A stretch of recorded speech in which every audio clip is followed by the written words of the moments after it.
네, 가운데 보시고. 안녕하세요. 네. 유행열이라고 합니다. 네. 문재인 정부에서 청와대 선임 행정관을 지냈고요. 이번 동봉투 문제와 관련해서 네. 여기저기 인터뷰를 했어요. 네. 그랬더니 못가인에서 불러줬습니다. 예. 아, 네. 감사합니다. 감사합니다. 일단 청와대 선임 행정관 뭐 하는 사람인지 모르는 사람들 많거든요. 그럴 리가요. 예, 어떤 파트를 좀 저는 나도 모르는데. 정무수석실에서 네. 선임 행정관을 했습니다. 그 중에서 맡은 파트가 네. 자치분권과 관련된 내용이었어요. 네. 뭐 말하자면 자치분권과 관련된 모든 업무는 저희 자치분권 비서관실을 거쳐서 네. 일을 하게 되는데 대통령께 보고되는 내용, 또 대통령께서 하셔야 될 자치분권 관련 워딩, 뭐 이런 모든 것들이 제 손을 거쳐갔습니다. 자치분권은 지방자치. 지방자치. 지역 균형 발전 뭐 이런. 네, 그런 것들이 다 포함되죠.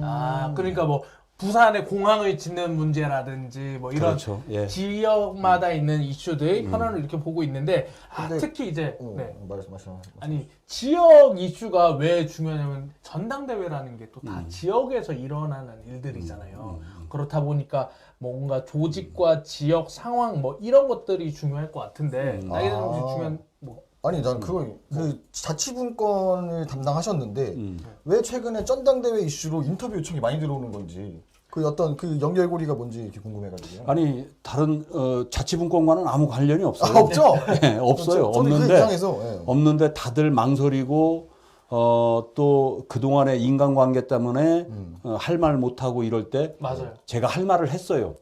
인간관계가 없으셔서 혹시 있어도 했어요. 있어도 했다. 예. 네. 해야 될 말이기 때문에 했죠. 더 이상 우리 민주당이 이렇게 비겁해져서는 안 된다.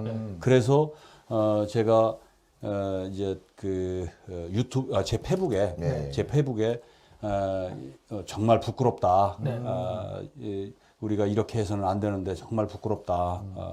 내가 이런 부분에 대해서 말 못하는 나 자신도 너무 부끄럽다. 네. 비겁함을 내가 반성한다 하는 이런 취지의 이제 글을 올렸죠. 그리고 나서 이제 언론 인터뷰도 인터뷰를 하게 됐고 네. 거기에서 제가 이제 송영길 대표 이제 그 정계 은퇴하셔야 된다. 억울함이 있을지는 모르겠으나 네.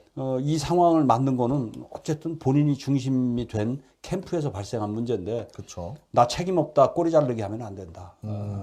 이제 제가 그렇게 주장을 했죠. 네. 그 주변에 그 아무래도 저희는 이제 밖에 있으니까 잘 모르는데 당 사람들이 계실 거 아니에요. 좀 기류는 좀 어때요 분위기가? 우리 당이 최근 들어서 가장 분위기가 어수선하다. 매우 위기감에 빠져들고 있다. 이렇게 이해하시면 될 것 같아요.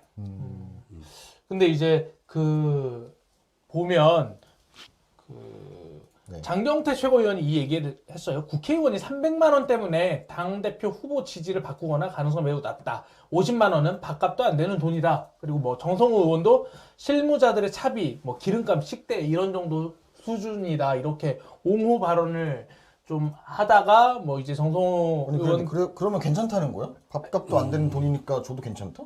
그러니까 이게 약간 그런 발언 취지 자, 같은데. 자 이제 네. 저는 그런 발언들이 굉장히 위험하다는 거예요. 네. 민주주의가 붕괴되고 있는 것을 스스로 느끼지를 못하고 있는 거예요. 이건 금액의 문제가 아닙니다. 그렇죠 사실. 돈으로 표를 살려고 했다는 이 매표 행위가 문제인 거예요. 네. 네.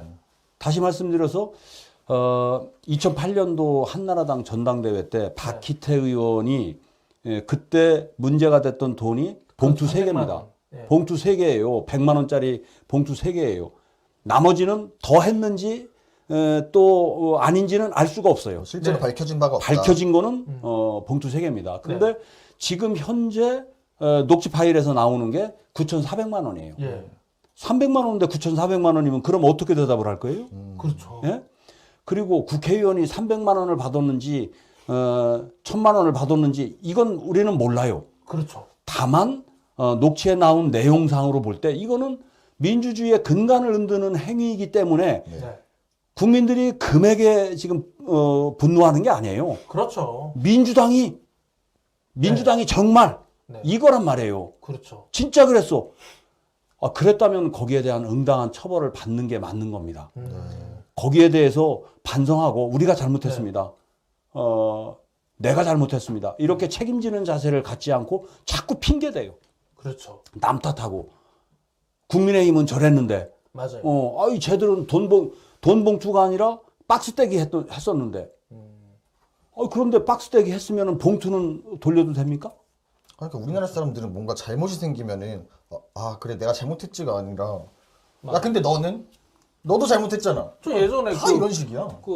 그 조민 이제 입시 비리 사건 때 나경원 딸은 막 얘기하길래 그럼 나경원 딸은 입시 비리 하면 조민은 입시 비리 해도 되나? 그러니까. 둘 다 하면 안 되는 건데 이해가 안 가. 왜 그렇게 옹호하지? 라는 생각이 좀 들었어요. 그리고 두 번째로는 이게 약간 그 관행같이 전당대회에서 이루어졌다라는 얘기를 또 이제 유인태 사무총장도 말씀하시더라고요. 이제 인터뷰에서 이게 있으면 안 되는 일인데 당 밖에 선거가 아니고 당 내 선거다 보니까 막 암암리에 왔다 갔다 하는 게 있었다라는 거는 좀 인정을 한다. 근데 그거를 이 기회에 없애야 된다라고 하는데 실제로 이제 그 현장 같은 데 돌아다녀 보셨을 때 좀 분위기가 관행적으로는 어떤지도 궁금하거든요. 이제 전당대회를 하면 네. 소문은 있죠. 뭐 어디가 많이 쓴다더라. 뭐 어디서 뭐 저 식당 가면은 어느 캠프 사람들이 넘쳐난다더라. 뭐 이런 말들은 있었지만 밥 사주는 예, 실제 어떠한 근거로서 현실로 드러난 거는 네. 박희태 2008년도 전당대회 한나라당 전당대회와 이번 2021년 민주당 전당대회 딱 두 건밖에는 없는 거예요. 나머지는 다 그냥 추측이고 그렇죠. 그랬나 보다 하고 생각을 하는데 네. 아무런 근거는 없어요. 네. 저는 근데 뭘 위한 관행이었던 거야? 그거는 괜찮아? 누구한테 밥을 사준다는 거야? 아니 그러니까 이제 그런 관행조차도 네. 관행이 있을 수 있었는데 확인할 길은 없어요. 그건 밝혀진 건 아니고. 그건 확인할 길은 없는 거예요. 다만 이제 그 원로이시기 때문에 과거부터 우리 민주당 면면을 또 잘 아시고 네. 그래서 뭐 그런 일들이 내 주변에서도 있을 수 있었다 이런 말씀 이제 하실 수가 있는데 저는 이제 그 민주주의가 우리나라 민주주의가 찻대기 하는 것까지는 다 정리했습니다. 네. 찻대기는 다 정리해서 이제 뭐 찻대기로 오고 가는 이런 전당대회는 있을 수가 없죠. 수천만 원 수억을 사과 박스에 담아서 옛날에 주고받고 했었던 그거를 이거는- 찻대기라고 한 거지? 이거는 이젠 그 시대는 끝난 겁니다. 차를 주고받아서 그래. 차를 대면 그러니까. 그 차를 가져와. 그러니까. 그런데 이렇게 소소한 것 같지만 네. 300만 원입니다. 뭐 500만 그렇죠. 원이다. 50만 또 뭐 50만 원이다. 봉투에 담겨서 가는 네.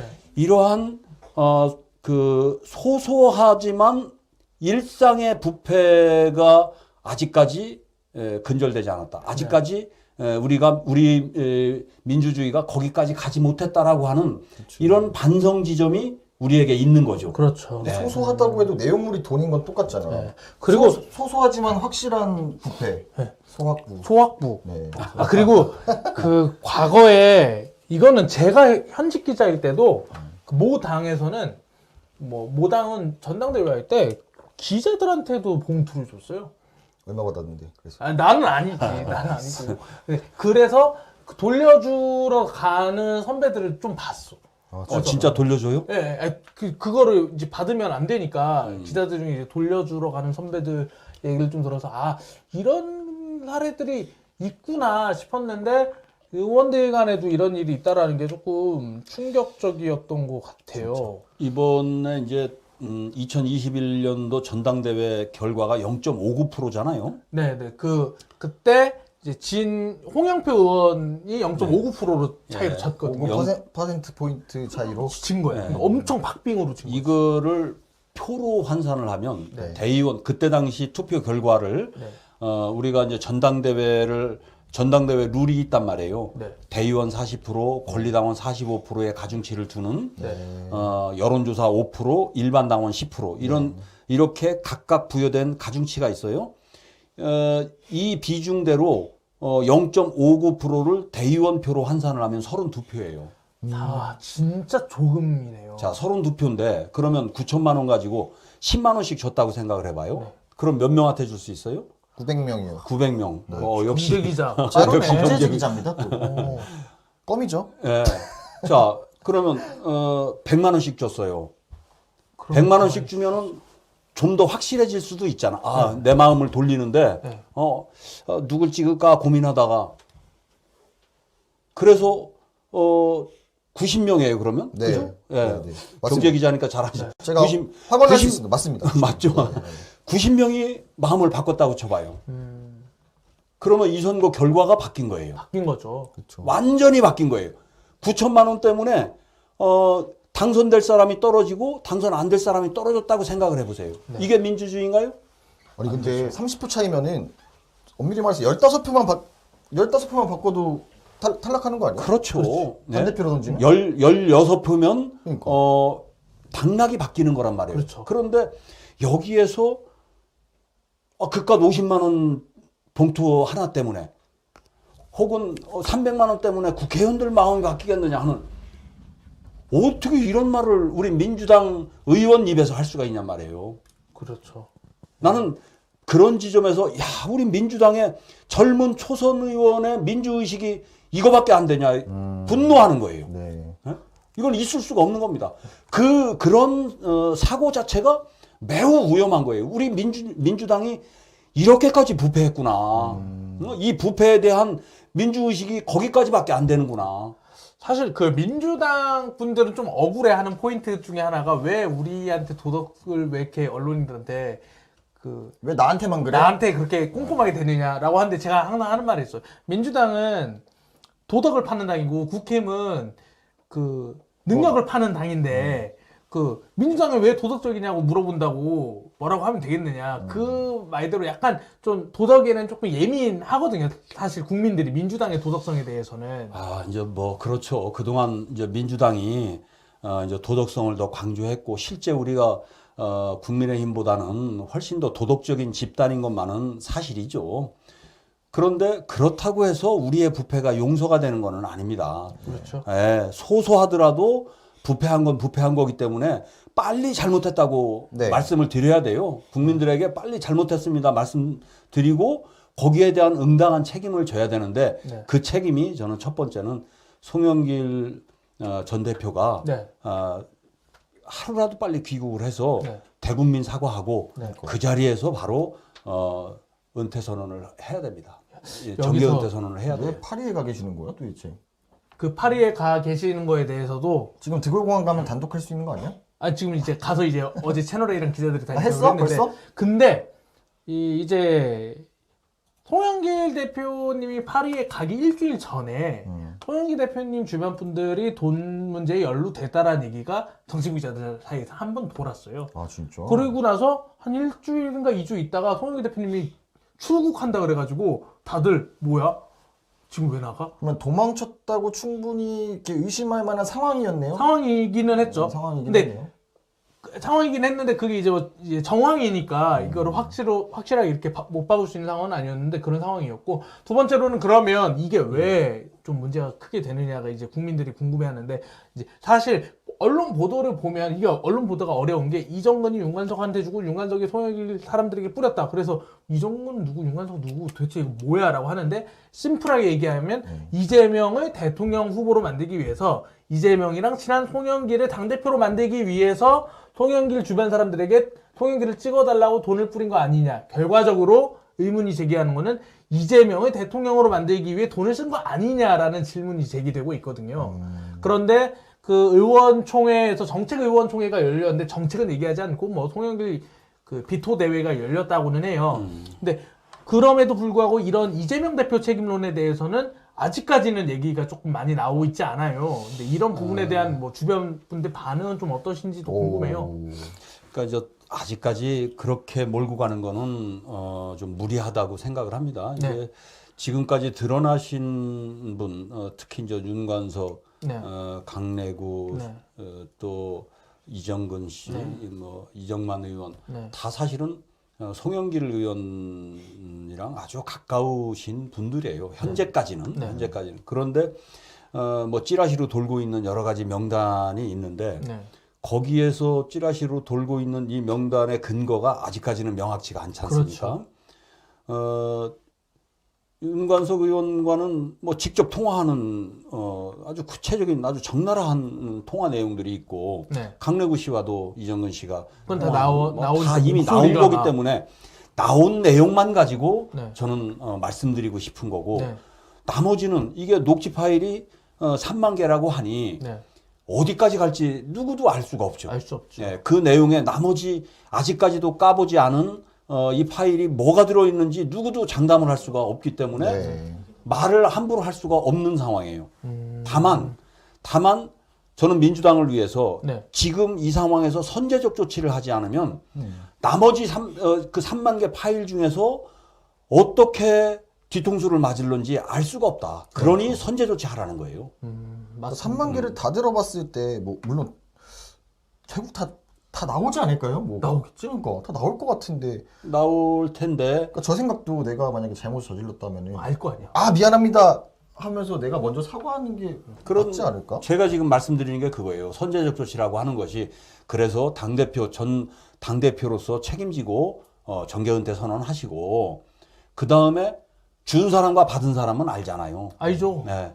그러면 본인이 받았으니까 깨끗하게 물러나겠다는 그런 각오로 임해줘야 되는 거예요. 네. 나 받았습니다. 죄송합니다. 왜냐면 검찰이 안 그래도 그럼 내년 총선까지 한 달에 한 명씩 이름을 풀 거 아니야. 그렇지. 그럴 수 있지. 야, 진짜 어차피 내가 돈 엄청 받은 거는 알려질 텐데. 피말릴 텐데. 그니까. 더. 그거를. 이제 그때 이런 생각들을 할 겁니다. 넌 내가 받은 거 근거 있어? 근거를 대봐. 정말 끝에 끝까지 오리발을 내밀겠다. 예. 그러면 끝까지 민주당은 총선 전날까지도 그러면 그렇게 되면은 이 민주당이 어떻게 되겠습니까? 아무도 안 뽑겠죠. 네, 이게 쑥대밭이 될 겁니다. 민주주의는 갈수록 붕괴하고 국민의힘은 신나고 이미 열심히 신나서 김기현 대표가 이제 전당대회라고 이렇게 열심히 말을 만들어서 하고 있는 상황인데. 근데 이제 국민의힘도 좋아할 일이 아니에요. 입만 열면 다 실수하잖아. 입만 열면 실수하고 대통령부터 당 대표부터 네. 최고위원들 누구 하나 안심할 사람이 없어요. 네. 예? 입만 열면 민주주의를 파괴해. 이거 저는 지금 국민의힘이나 네. 민주당이 지금 현재 하고 있는 모습이 네. 마치 거울을 보고 서로 욕하는 이런 꼴이다. 아, 민주당과 국민의힘이 근데 그게 거부하고 있다. 입을 안 연다고 해서 그 사람들의 사상이 바뀌는 건 아니잖아요. 근데 사람- 조용히라도 해야지. 나 그냥 태용 사람들 의원이. 자체가 문제가 아닌가. 아, 그렇지. 사람이 바뀌어야 근데 된다. 태용은 그래도 내가 북한에서 배웠는데 4.3은 김일성이 저질렀다 이런 얘기 하면 안 되지 진짜. 어떻게 본인이 그렇게 배우셨다니까. 그런 진짜. 분들은 오히려 나는 발언을 해줘야 된다. 아, 그래서 그래야 알게. 그 다음에 안 그 뽑으니까. 사람이 이상하구나는 거 알아야지 나도. 오, 그러네. 그래서 저는 지금 정말 심각하게 우리가 바라봐야 되는 것은 네. 우리나라의 민주주의 위기가 닥쳤다는 것을 심각하게 바라봐야 된다는 거죠. 단순히 돈봉투의 문제뿐만이 아니라 돈봉투를 통해서 바라봐야 되는 건 민주주의가 붕괴되는 것을 봐야 되고 국민의힘 입을 통해서 붕괴되는 민주주의를 지금 봐야 되는 거죠. 아, 국민의 입을 통해서 붕괴된 민주주의에 대해서 좀 이따가 한번 여쭤보도록 하겠습니다. 일단 저희 데이터 한번 보고 가실게요. 지금 네. 설명을 쭉 들었는데 한번 보면 그 돈봉투 의혹에 대해서 더불어민주당이 그 자체 조사를 하겠다라고 이렇게 밝혔거든요. 여기에 대해서 사람들이 좀 어떻게 생각하는지 저희가 서치를 미리 돌려봤습니다. 네, 네, 자체 나오는 조사- 기자님 한번 소개 부탁드립니다. 자체조사 결과 네. 반대가 절반이 넘었습니다. 그러니까 절반이? 자체조사를 하면 안 된다. 못 믿겠다. 못 믿겠다. 민주당 민주당 조사 못 어떻게 믿겠다. 믿냐. 예. 찬성은 29%였고요. 예, 예. 그 정치 성향별로도 한번 분석 부탁드립니다. 네, 역시나 보수에서 네. 그리고 특히나 좀 보수보다 중도 보수에서 더 반대가 크다는 게 좀 색다르네요. 그렇죠. 그리고 진보에서는 네. 자체조사 그래도 하게 하라. 네. 그게 절반이 넘었어요. 59%가 자체조사에 찬성을 했습니다. 보면 민주당의 자체 조사에 대해서는 중도 확장성이 떨어지는 걸로 볼 수 있겠죠. 중도에서는 62%가 반대하고 있어서요. 그렇죠. 민주당 자체 조사 안에 대해서는 지지층을 설득할 수 있을지 모르겠지만 일반 국민들은 좀 받아들이기 어려울 수 있다 이런 평가도 나옵니다. 그리고 검찰 수사에 대해서도 어떻게 생각하는지 물어봤어요. 네. 송영길 당대표를 만들기 위해 돈 뿌렸다라는 검찰 수사 어떻게 생각하세요? 물어봤는데 검찰 수사에 대해서는 49%가 일단은 좀 진행해야 된다. 반대는 31% 수준으로 나왔습니다. 현재 진행하고 있는 거잖아요. 그죠? 네네. 그 진보에서는 69%가 반대하고 있어요. 중도 진보도 59%가 반대하는데 뭐 아시다시피 검찰이 그 50억 클럽 검찰 연루된 사람들이 조사 안 하고 있잖아요. 그러니까 막 민주당 사람들만 조사하고 국힘 사람들이 조사 안 하고 있는 거에 대해서 좀 진보 쪽에서는 조금 못 믿겠다. 그러니까 난 또 그거 아니까. 결국 이것도 똑같아. 그렇죠. 왜 너네는 안 하고 우리만 해? 그렇죠. 이런 거잖아 결국에는. 그러니까 다들 그래. 아 이거 너무 싫어 이게. 양당 다. 너무 싫어 둘 다. 아니 50억도 조사하고 이것도 조사하면 안 돼? 난 말이. 근데 이걸로 조사하라 그러면 50억도 조사해 뭐 이런 식 50억을 조사 안 하는 거를 찬성하는 사람으로 모으라. 그러니까 이 질문 그대로에 대해서 이제 판단을 해야 되는데 네. 검찰 수사 어떻게 생각하세요? 싫으면 싫은 건데 아니 근데 쟤네는 안 했는데 왜 우리만 하냐고. 그러니까 반대. 이렇게 하는 거 좀 아니지 않나 싶어요. 대한민국 정치가 양당제로 이렇게 되어 있기 때문에 아니, 그래서 제가 거울 보고 서로 욕한다고 얘기를 하는 그러니까요. 거예요. 예, 이게 똑같잖아요. 네. 예, 정반대로 뒤집어 놓으면 국민의힘 상황이 민주당의 상황이 되고 그렇죠. 민주당의 상황이 국민의당 상황이 되는 거잖아요. 예. 그래서 이 그래프 하나만 봐도 우리 대한민국의 민주주의가 얼마만큼 지금 붕괴됐는지 네. 서로 진영 논리에 갇히고 네. 프레임에 갇혀서 진실을 못 보는 거예요. 그니까요. 그러니까 이게 만약에 여기 밑에 송영길 대신에 김기현으로 들어가잖아? 그러면 색깔만 이렇게 바뀔걸? 맞아. 그러니까 그런 식이야. 그러니까 사안을 생각하는 게 아니라 인물만 보고 어떤 당인지만 보고 투표를 할 수도 있다라는 생각이 너무 좀 슬픈 거죠. 내 편에 대해서는 약간 관대한 이런 그렇죠. 모습들이 좀 그래프에서 사실 저는 뭐, 또 마음이 아팠던 게 그게 다 인천에서 일어났잖아요. 근데 인천에 전세 사기로 숨진 분이 9천만 원이 없어서 극단적 선택을 했어요. 30대 여성분이 굉장히 아이러니한 9천만 원이 없어서 지역구에서는 사람이 죽고 있는데 의원은 9천만 원을 뿌리고 있는데 당의 이름이 심지어 민주당이야. 진짜 당의 이름이 뭔가 다른 당이었으면 모르겠는데 너무하잖아요. 비극적이네. 이 이름이 민주당을 달고 한다는 게. 그래서 지금 자체 조사를 진행하고 계신 건가요? 안에서? 아니죠. 이제 네. 처음에는 자체 진상 조사를 하겠다. 네. 이제 조사팀을 꾸리겠다라고 했다가 네. 이제 여론이 좋지 않으니까 네. 그걸 포기하고 이제 검찰 수사에 다 맡기겠다라고 입장 정리는 했어요. 네. 아. 그런데 물론 여기에서도 뭐 반대하는 입장이 많았지만 니네 조사 믿을 수 없다. 뭐 네. 이렇게 반대하는 중도층이 많은데 저는 그래도 선제 조치를 해야 된다는 것이 저의 주장이에요. 네. 검찰보다 왜냐하면 먼저. 예, 왜 그러냐면 이걸 안 하잖아요. 네. 그러면은 검찰의 민주당의 그 목줄을 내준 꼴이 되는 거예요. 그리고 검찰 말을 신뢰할 수 있다라고 이렇게 네. 해버리니까. 네. 그래서 우리가 선제적으로 할 수 있는 조치, 이를테면 네. 만약에 송영길 대표가 나 억울하다, 네. 정계 은퇴 말도 안 되는 소리 하지 마라 이렇게 한다면 네. 출당 조치해야 됩니다. 제가 말하는 선제적 조치라는 건 바로 그런 거예요. 두 번째는 돈 받았다고 의심받는 이런 의원들이 있는데 네. 그 중에 구체적으로 거론된 녹취록에 나오는 사람부터 출당 조치해야 됩니다. 그렇죠. 스스로 탈당하지 않으면 예. 출당 조치해야 돼요. 그래야 국민들이 민주당 의지가 있구나. 이거 뭔가 개선하려는 노력을 하는구나.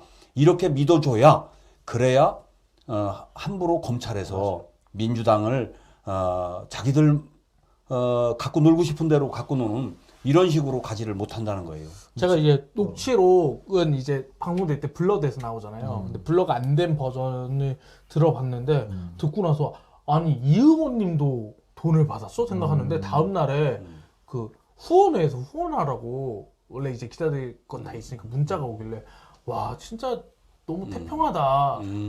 한가하네 정말. 진짜 한가하다. 여기서 후원회 막 문자 돌리고 이거 너무 진짜 그렇다. 이게 찌라시 있는 이름이신 분이면 뭐 아닐 수도 있다는 생각인데 녹취록에 있는 분 이름을 들었는데도 그러니까. 이제 그 중에는 진짜 억울한 분들도 있을 거예요. 그렇죠. 그래서 찌라시는 특히 억울한 거는 어쩔 수가 없어. 내가 억울합니다라고 해서 억울함이 밝혀지지도 또 않아요. 맞아요. 세월이 지나가고 어쩔 수 없이 수사 절차를 진행시키고 나서야 네. 그 다음에야 이제 억울함이 밝혀지겠죠. 네. 제가 정말 잘 몰라가지고 이게 만약에 검찰 수사 결과 이게 사실로 밝혀졌다라고 했을 때 뭐 민주당 내에서 뭐 출당 뭐 이런 게 아니라 어떤 뭐 선거법 위반 뭐 이런 걸로 뭐 어떻게 뭐 되는 건가요? 법적 조치가 당연하죠. 이것도 선거법이랑 관련이 있는 거죠? 정당법에 의해서 정당법. 처벌을 받게 되는 거죠. 아. 당연히 처벌받아야 돼요. 박기태 전 의원도 네. 그때 실형을 받았어요. 돈봉투 300만 원 때문에 네. 집행유예 8월에 2년 몇 개월 실형 8개월에 집행유예 2년 몇 개월을 아마 받은 걸로 제가 기억하는데 예. 이건 정당법에 의한 처벌을 받습니다. 그럼 실형을 받게 되면은 송영길 대표뿐만 아니라 뭐 다른 국회의원님들도 뭐 받았으면 다. 뇌물은 받은 사람인지 준 사람 다 비슷하게 처벌하니까. 그럼 다 날아가는 거야? 그럴 가능성이 그건 뭐 있겠죠. 배지를 내려놔야 되는 거. 당연하다고 봐야죠. 그러니까 실형을 떠나서 당에서는 그럼에도 불구하고 의원직을 유지하게 한다? 민주당에 그냥 있게 한다? 이건 있을 수가 없는 일이에요. 네. 지금 마리아 킴님께서 우리 그 유행열 선배를 보고 황정민 아저씨 나온 줄 황정민 배우를 닮으셨다고 했는데 약간 생각하는 거 비슷하네. 약간 선거하실 때 그 황정민 히말라야 포스터 있잖아. 거기 합성해서 선거를 하시면 무슨 선거를 하시는데? 아니 나중에 이제 총선에 나가실 때 안녕하십니까. 황정민입니다. 좀 성대모사를 좀 연습하시네요. 연습해야 되겠네요. 이러면 생각보다 유튜브에 나오면 이런 장점이 있습니다. 사람들이 뭘 어떻게 느끼는지. 그렇군요. 예, 티키타카는 진보의 부패는 더 슬프다 이렇게 말씀을 해주시고 와프의 대학 장학생님 진짜 닮으셨어요라고 이렇게 그리고 우리나라 정치는 딱 이 수준이네요. 되게 지금 슬퍼하는 사람들이 많습니다. 지금 기사를 보니까요, 송영길 대표가 내일 기자회견 직후에 이제 귀국할 것 같다, 뭐 이런 얘기가 오늘 아침에 또 나온 나오고 기사죠? 있어요. 예, 오늘 아침에. 원래는 이제 귀국을 조금 안 하신다라고 했는데, 초선 의원들도 이제 성명을 내서 귀국을 해달라, 이렇게 얘기하고 있고, 뭐 이런 얘기가 나오고. 사안 자체가 뭐 안 오실 수 없는 사안이고, 네네. 이제 와서 어떻게 하느냐, 어떤 입장을 표명할 것이냐가 중요합니다. 맞습니다. 여기에서 나는 상관없습니다. 이거 이제 다 죽는 겁니다. 네. 그 말 나오는 순간 민주당은 굉장히 큰 위기에 빠지게 될 거예요. 이게 뭐 어쨌든 이재명 대표와의 링크까지는 아직 잘 모르는 거긴 한데 아직은 알 수가 없는 거고요. 하지만 예. 어쨌든 이게 사실로 밝혀질 경우 이재명 대표는 친명에 뭐 어쨌든 실형 말고도 이미지적으로나 이런 타격이 있는 건 분명히 보이는데요. 지금도 네. 민주당의 위기가 곧 이재명 대표의 위기로 가고 있는 거죠. 굉장히 큰 위기에 놓여 있는데 그러기 때문에라도 이재명 대표께서는 송영길 전 대표에게 아주 강하게 그 요구를 하셔야 되고 반드시 관철시켜 내셔야 돼요. 그래서 국민적 신뢰를 회복하지 않으면 이 위기를 극복하기 어려울 거라고 저는 생각을 해요. 네.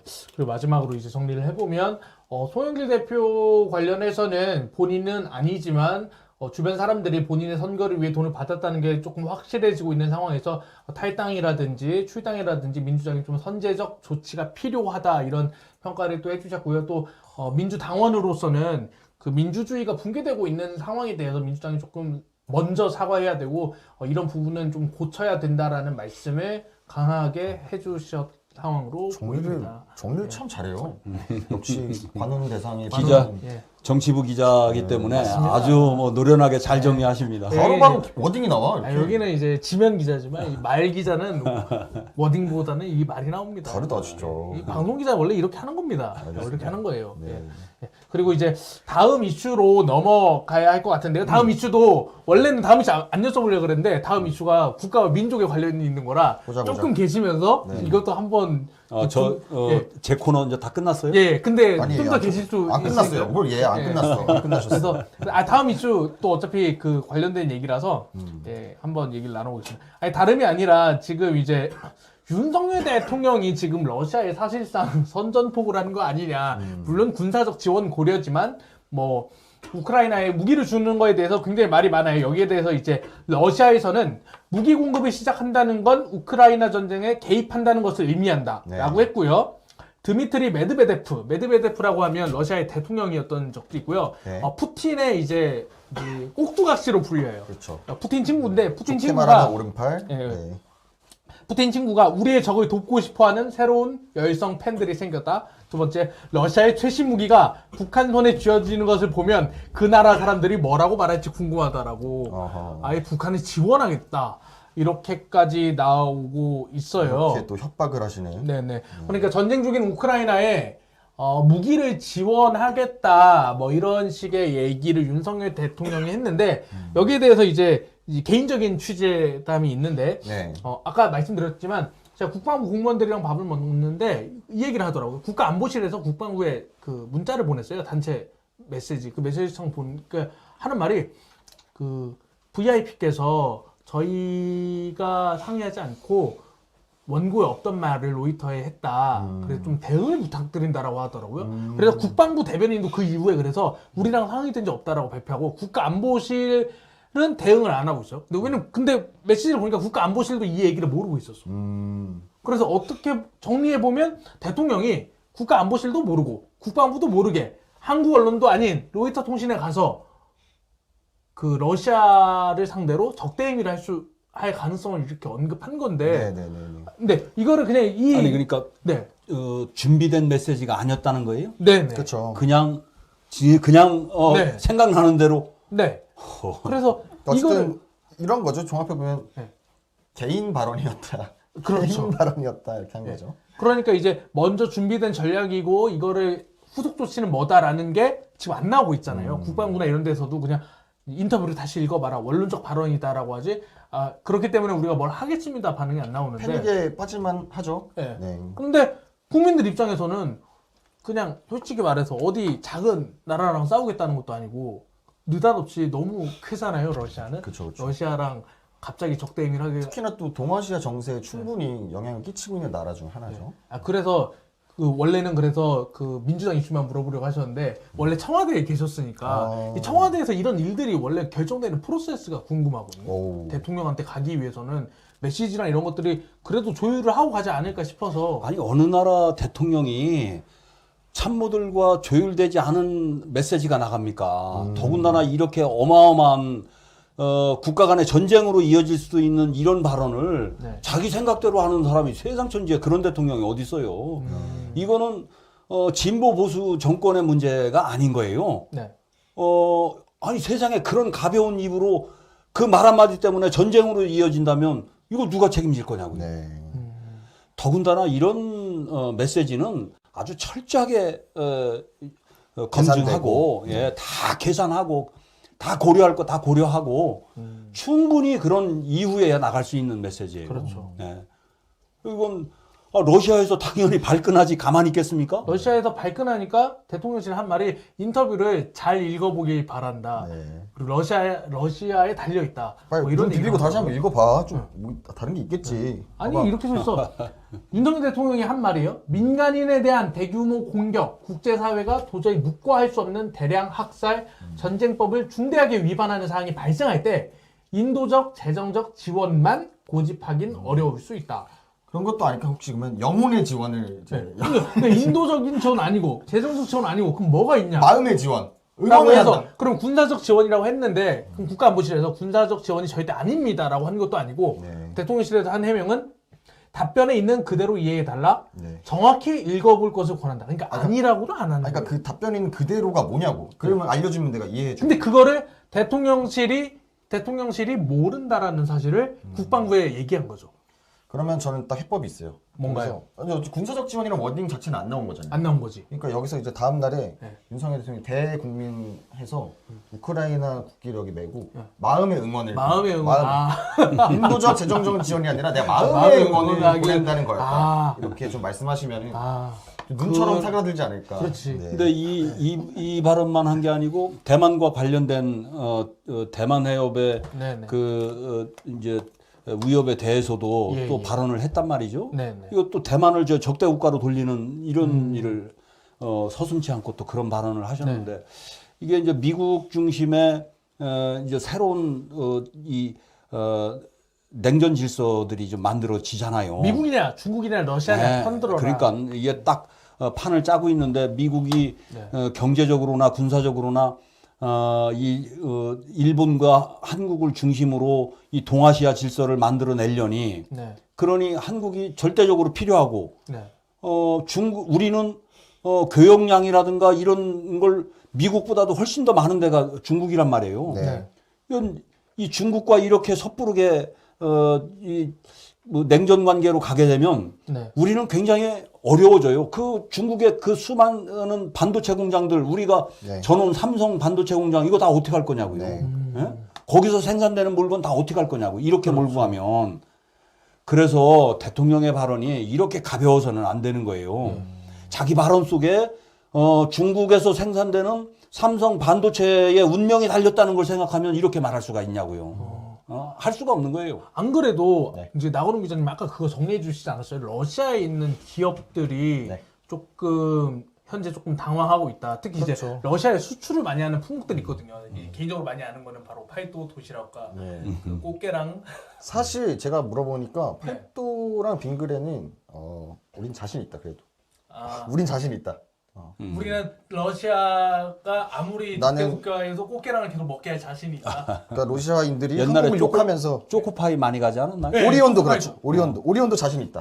약간 느낌. 아, 그러니까 러시아인들이 뉴스로 한국을 욕하면서 네. 오리온 초코파이 먹고 있을 거다. 오리온을 먹으면서 네, 먹고 한국 욕을 한다? 저런 나쁜 놈들이라면서 먹고 있을 거다. 유니클로 입고 일본 욕하듯이 뭐 향수. 그런 느낌인 거죠. 오. 근데 실제로 좀 문제가 되는 건 아까 뭐 현대차나 삼성이나 LG 같이 어떤 공장이 있다든지 이런 자산이 것들은 네, 러시아 직원들을 고용해서 운영하고 있는 뭐 이런 공장들은 실제로 문제가 있고 왜냐면 거기 또 사람들이 많이 오가다 보니까 사고가 일어날 수도 있고요, 사실은.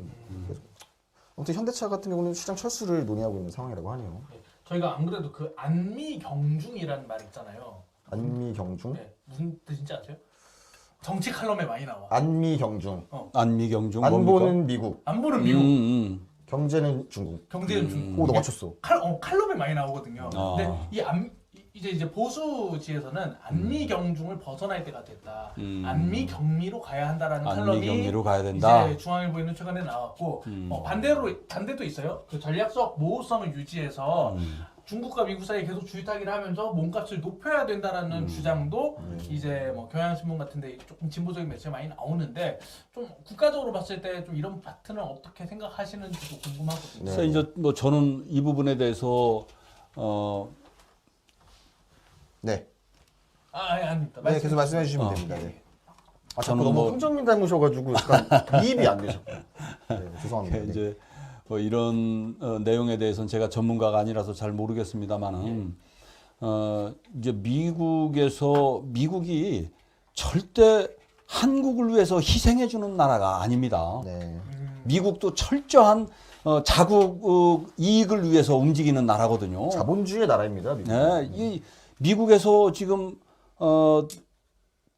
삼성이나 그 미국의 반도체 공장을 짓겠다고 네. 얼마나 압박을 합니까? 목줄을 딱 움켜잡고 또 현대자동차에 니네 자동차 여기 와서 만들어. 네. 안 그러면 우리 못 팔아줘 하는 목줄을 다 움켜잡으면서 이젠 반도체 시장을 자기들이 장악을 해보겠다라고 이렇게 네. 하잖아요.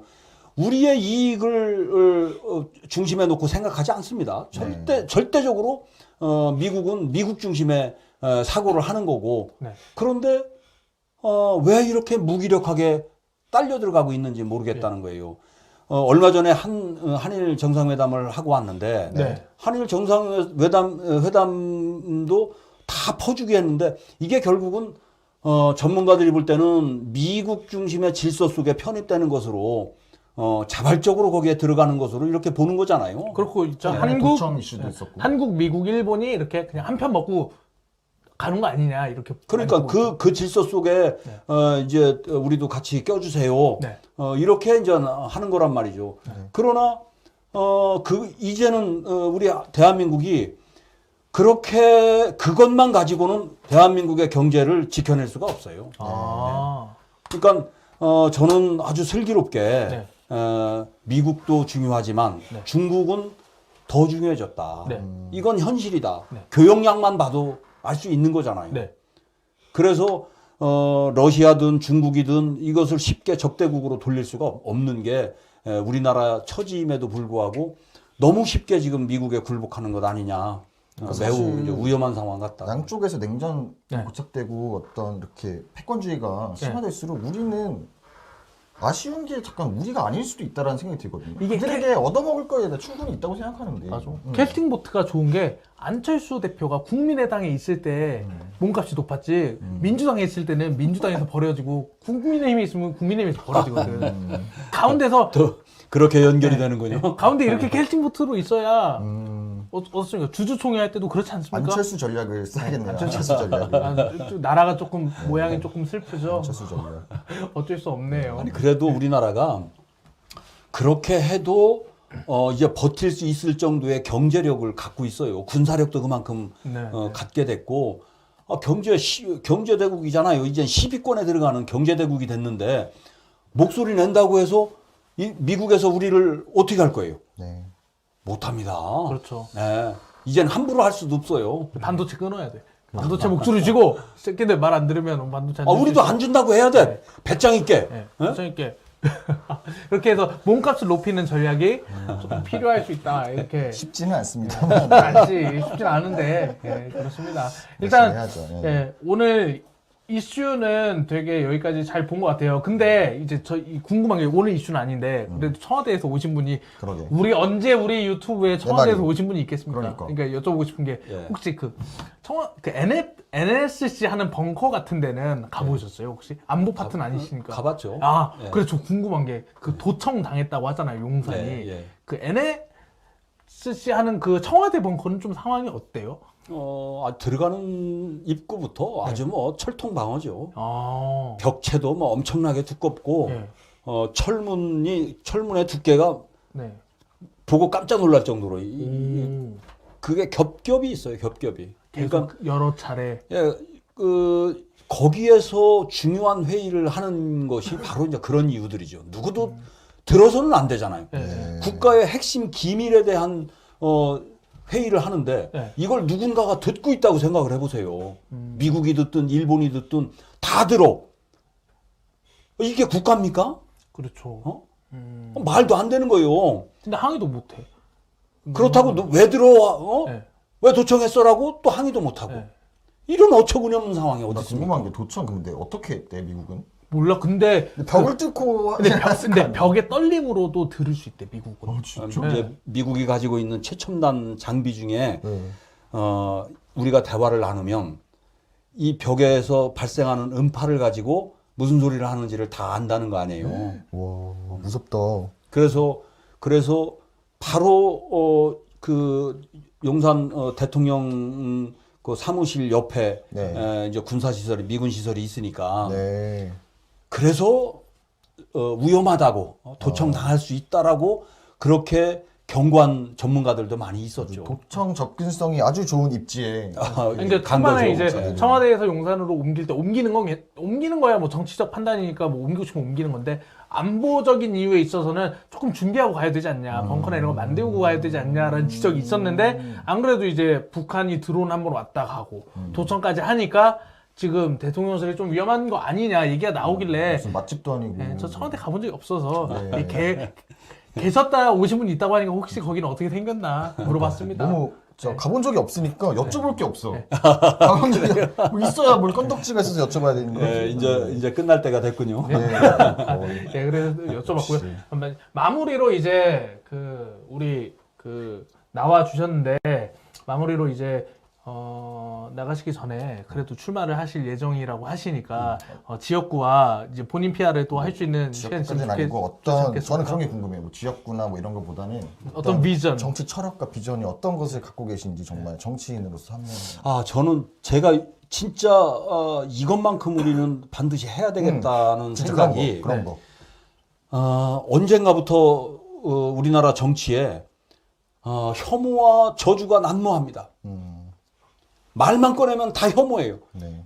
내가 뭘 하겠다라고 말하지 않고 너 나쁜 놈이라고 하는 거예요. 네. 그래서 상대가 악마가 되면 나는 저절로 천사가 되는 이런 정치를 하고 있다. 네. 내가 천사라는 거를 보여주려고 노력하지 않아도 돼요. 왜냐하면 상대가 악마면 악마와 싸우는 나는 천사니까. 이 프레임 속에서 대한민국이 온통 그 프레임 속에 빠져들어가서 양당이 서로를 저주하고 서로를 혐오하고 증오의 정치판을 만들어 놔버렸습니다. 이거 빨리 벗어나야 됩니다. 이게 우리 국민들에게 이로울 것도 뭐 당연히 없을 뿐더러 이렇게 천박한 정치를 해서 어떻게 하냐고요. 이걸 고리를 어떻게 끊어내요? 누가 막 욕을 해도 한 명은 이제 허허허를 해야 되는 건지 어떻게? 뭐 굉장히 어려운 문제인데 뭐 지금 거론되는 건 뭐 다당제도 있고 뭐 비례대표 확대도 있고 뭐 아니면 공천을 제대로 해야 된다. 오히려 뭐 국회의원을 줄여서 없애버려야 된다. 뭐 이런 얘기도 있고 뭐. 예, 그러니까 장기적인 프로그램이 필요합니다. 그러니까 이렇게 극단적인 싸움을 하는 이유는 인성이 나빠서 뭐 인성 나쁜 놈들도 있을 수 있어요. 있는 것 같아요. 예, 있죠. 또 국회에 들어가서 더 나빠진 사람들도 있어요. 그것도 있는 것 같아요. 그게 뭐 터가 안 좋네. 왜 그게 들어가면 다 나빠집니까? 이 구조, 이렇게 만들어지는 구조를 없애야 되는 거죠. 저는 아주 심각하게 사실상 양당제가 되어 있는 한국 정치를 어떻게 이걸 고칠 거냐. 네. 어떤 극단적인 그 충돌 지점에 완충 역할을 할 수 있는 어떤 제도를 좀 만들어야 될 거냐 하는 네. 이런 고민들을 좀 많이 해야 된다고 생각을 해요. 네. 이를테면 북유럽 같은 이런 나라들은 굉장히 협력적이면서 정치를 잘하고 있거든요. 네. 그런 나라 한번 좀 모델을 좀 찾아볼 필요가 있다. 스웨덴, 덴마크 그리고 독일 이런 나라들이 사실 대화가 잘 되기로 유명한 나라니까. 거긴 안 싸워요? 안 싸운데? 안 싸워요. 오. 제가 이제 스웨덴 정치에 대해서 요즘 책을 보고 있는데 신기하게 안 싸워요. 안 싸운데? 의견이 다른데 굉장히 생경한 풍경이네요. 이거는. 우리나라는 의견이 다르면 싸우잖아요. 네. 막 핏대 올리고 그러면은 양쪽 지지층에서 막 응원하잖아요. 안 싸우면 안 싸운다고 막 네가 무슨 국회의원이냐 뭐 이렇게 또 윽박질러요. 그러면 지지층을 생각을 해서 또 안 싸울 수도 없는 이런 처지가 돼버린다고요. 그런데 제가 요즘 스웨덴 정치에 대해서 책을 보는데 안 싸워요. 오, 신기하다. 예, 저도 신기해요. 그리고 신기한 게 저는 미디어 언론이 있으니까 악플 대 선플 비율을 연구한 논문을 봤거든요. 전 세계 대부분의 나라가 선플이 악플보다 많아. 진짜? 그리고 스웨덴은 3대1, 선플이 3, 악플이 1. 와. 한국은 6대1, 악플이 6, 선플이 하나. 그리고 우리나라가 나는 사람들이 다 나쁘고 악플을 달려고 들어온다고 생각했는데 그런 게 아니더라고. 제가 이게 정확한 데이터인지 모르겠는데 지난 대선을 전후해서 네. 정치 기사, 네. 정치 기사의 댓글 달린 약 3,700만 건의 댓글을 분석을 네. 했대요. 네. 그랬는데 거기 그 댓글을 단 사람이 우리 국민의 2%인가가 댓글을 달았대요. 와. 계속 복사 붙여놓기 했구나.